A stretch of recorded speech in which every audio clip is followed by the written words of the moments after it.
No life whatsoever at all. Fucking miserable noses glued to the fucking monitor screen. No fucking life at all, pretending, writing shite about themselves on the most tedious yawn fest of a website ever shat into creation, Facebook. Yeah. I first saw that a million years ago and it's called Geosites or Geocities or something. It was cerise, a colour that only females know exists, right? And it was a fucking nightmare, and it had glitter, and it was a girl saying, "I'm 14, show an interest in me and sign my guest books, please." Right? And I've never signed a guest book in my life.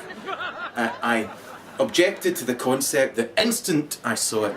And still I threw one of me up with a picture of myself with a green haze. But I didn't have a guest book. When I finally saw a website called MySpace, I thought, that's quite cool, that. I wonder if they'll let me in up the front with the pretty girls. No, they don't let Huns in. Just good looking tags. Anyway, El Donko, he's tried us again with his crazy way for hairdos. I'm aging disgracefully, you know. Anyway. What's on about? Nah, it's proving it. See, now everything that's going to happen is going to prove my prejudices. You know, I presume. You moron. You're the moron, big man. You don't have your tits and drums. You set yourself up for the fall. So anyway, MySpace I thought was pretty cool because you could design it, have your music blasting out to torment people as soon as they came on it. You know, shouting about communism. Death to capitalism. It's only fascism with the paint job. No. What's he the confidence to do it?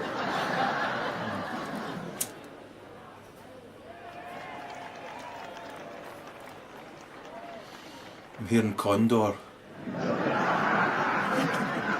That's not the kind of thing you say when you're stoned. You know, I'm having a condor moment. Like, man, chill out. Next you'll be pulling a fucking noose out and showing us how you kill yourself. That's the kind of shit you get on YouTube. People fucking writing garbage about you. I have no fingers on each hand. My paws have an extra thumb each. And with these mighty extra thumbs, I shall type an absolute agony about you. Yeah, it's your agony. You wished you were me. That's why you hate me so much. You'd like me to be like you so we could pal about. Yeah, that way you'd pull more chicks than you pull your cock at the moment. Sad wee boy. On Facebook, bland, blue and white. I just discovered you have to pay to play Farmville. I've never played that in my life. I've no intention of ever playing that. It's so bleak and dreich. It's not really society at all. It's just a waste of coal. So they should go out into their communities and find people of a like mind after all. People who are into the same kind of shite that they happen to be into. Maybe that'll work for them. Or people who are into drastically different things.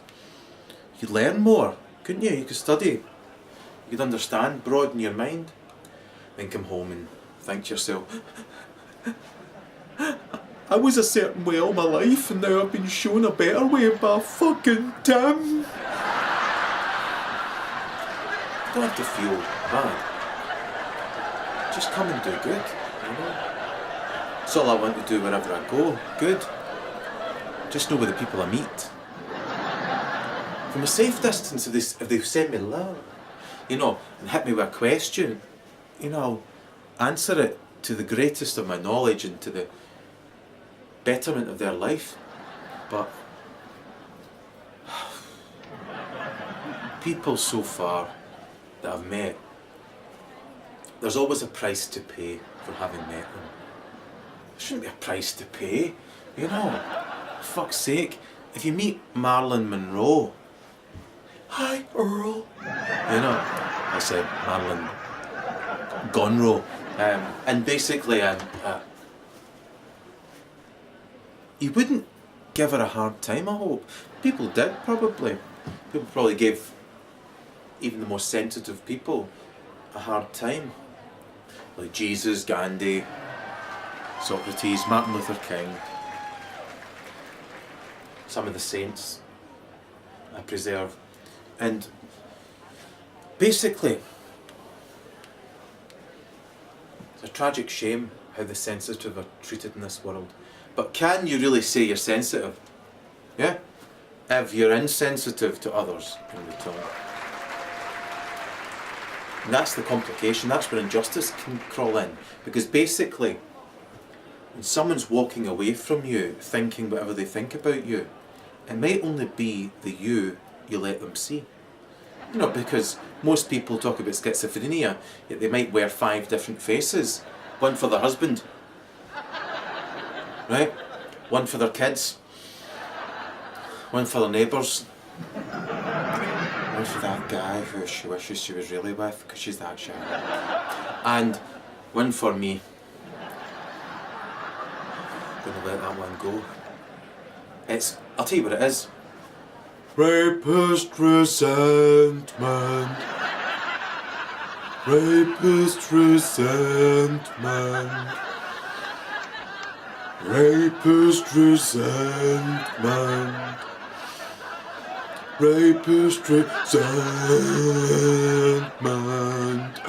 I'm bored now. Rapist resentment. It's as though their face is turned into a grill. A frying pan. Part Hannibal Lecter. Aye, Hannibal Lecter has just licked their arsehole. Let me lick it clean, let me lick it completely clean.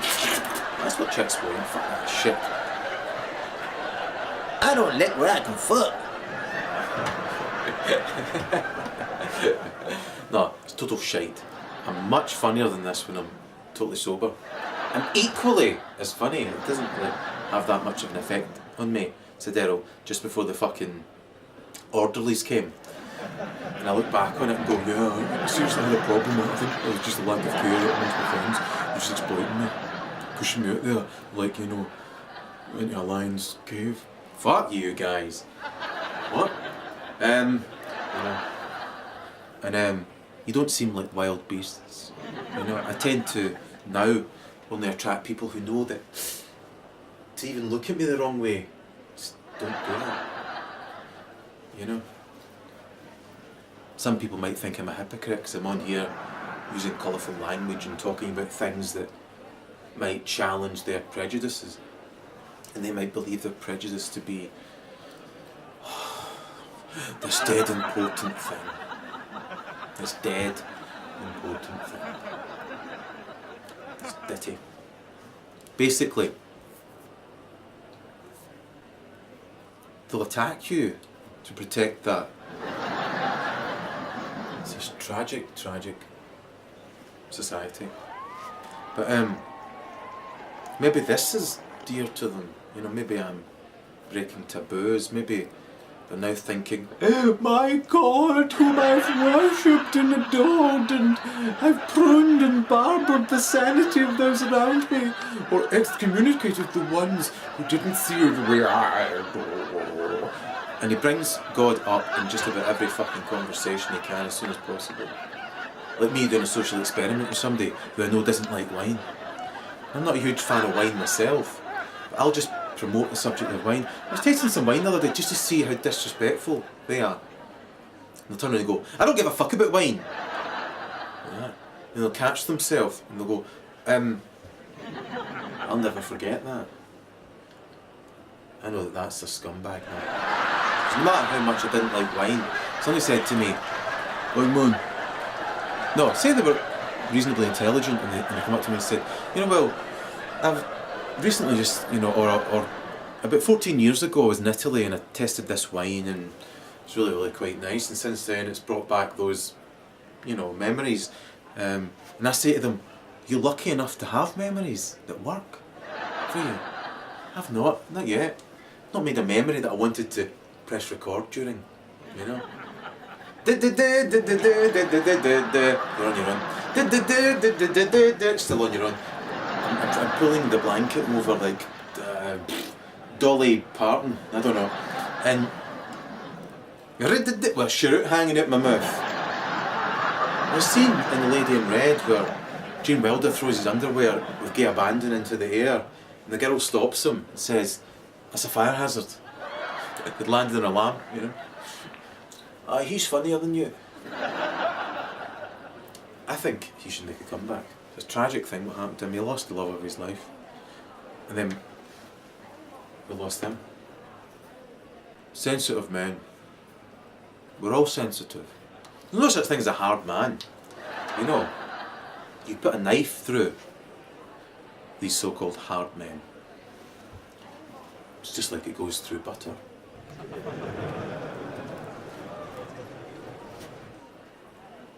We're all soft. And most people are cowards. And if they have the energy, they're not confident enough to exhibit it in this brave and Christ-like way. Compendium! Anyway, mate, that's going to get tired as fuck, and then you're going to see that back, and you're going to think, that's just too multiplus.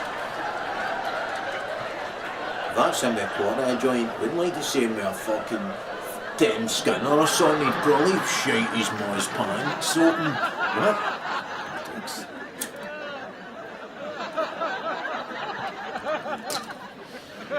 Now I'm starting to think, what if he gets all his comedy from the pipe? What? These are the things you leave yourself wide open to. Being a sensitive man, I had to wait till I was strong enough to cope with that shit. In advance of it actually occurring as a direct result of actions I didn't need to take, but took them so I could get as much money as possible to give to the worthy causes that I support. You know, dying kids. And yeah, I just thought to myself one day, wow, agony is excruciating. It really fucking is. And if you're feeling agony in the third world, man. So, since that thought, I've been moving mountains. Quite literally, moving mountains.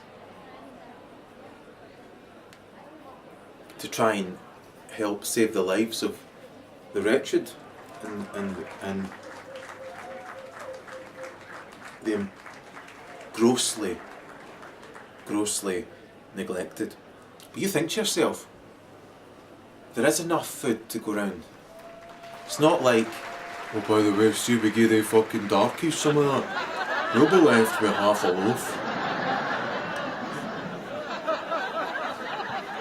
Half a loaf.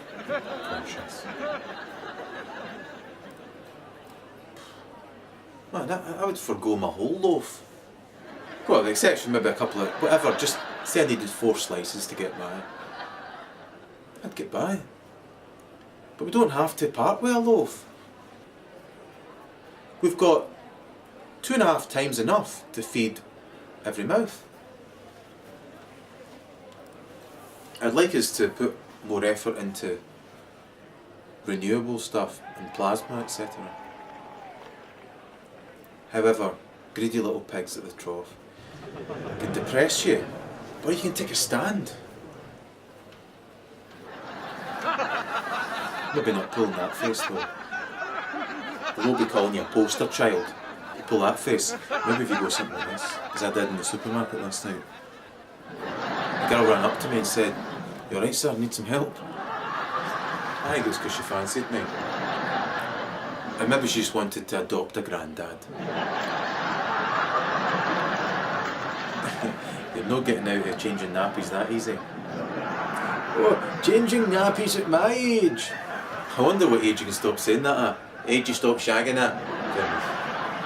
I've just been lucky that way, I guess. Never a girl's become too much trouble. Oh, my back and my bunions. Taxi? You're dead shy. No, it's just they were already insufferable. Right. Oh, my back. The doctor says I've got Jobies. Right. What?